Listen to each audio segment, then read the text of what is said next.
Welcome to the Daily Gospel of John. I want to take a quick look at verse 23 and 24 again and talk about this issue of worship. Just the thought, what the heck, why are we supposed to worship God anyway? And, is he needy? Is he a bit of an egomaniac? What's the deal here? Let me read those verses again. Yet a time is coming and has now come when the true worshipers will worship the Father in spirit and truth, for they are the kind of worshipers the Father seeks. God is spirit, and his worshipers must worship in spirit and in truth. Well, God made us, and he is our source, and he created all things.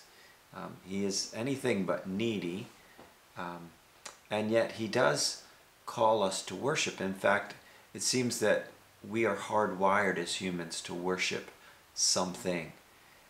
We definitely are. And the first commandment of the 10 Commandments is, "You shall have no other gods before me."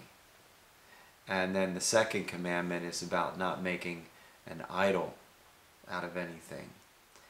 And so God knows, because he wired us, that we will seek to find some sense of transcendence and awe in something. And if not him, then it would only have to be a lesser thing.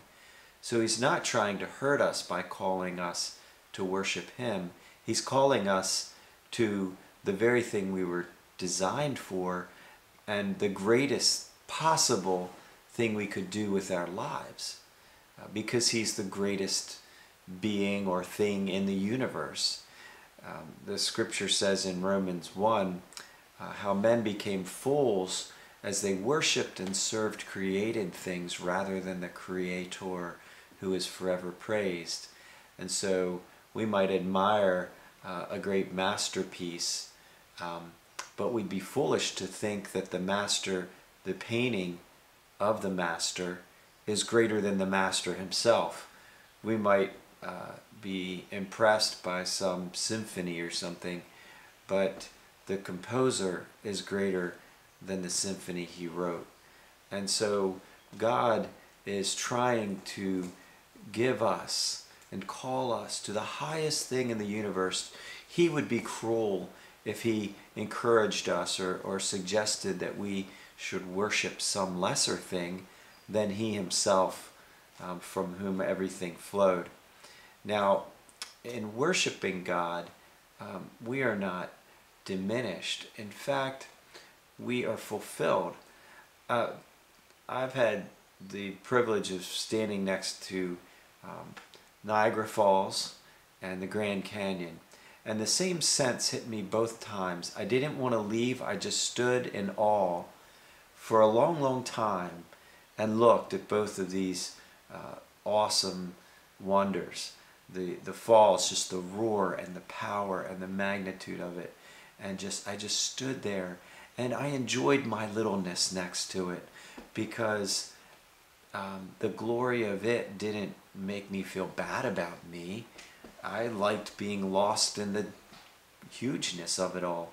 And the same with the Grand Canyon. I was so just blown away when I first saw it, and just kept staring at it, and actually it got dark, and I still wanted to look into that big black chasm and soak it in. Now, why do we praise? Why do we worship God? Well, the praise of the thing that we adore and love actually not only is enjoyed by the object of our love, God enjoys our praise, our worship, but it also completes our joy. John Piper's written a great book called Desiring God, but in that he talks about how our God is most glorified in us when we are most satisfied in him.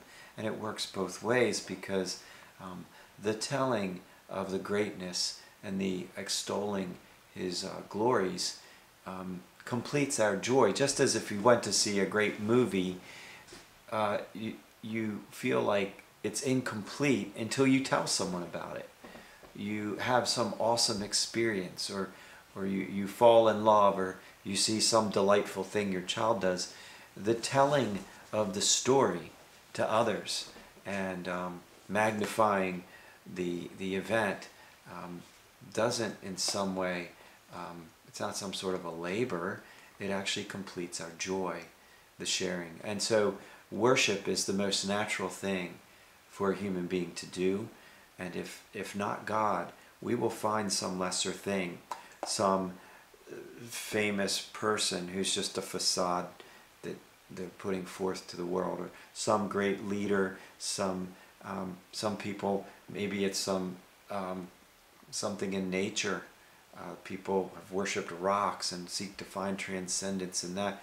And worst case would be to worship themselves, which is pretty scary. But anyway, thanks for watching. Have a blessed day.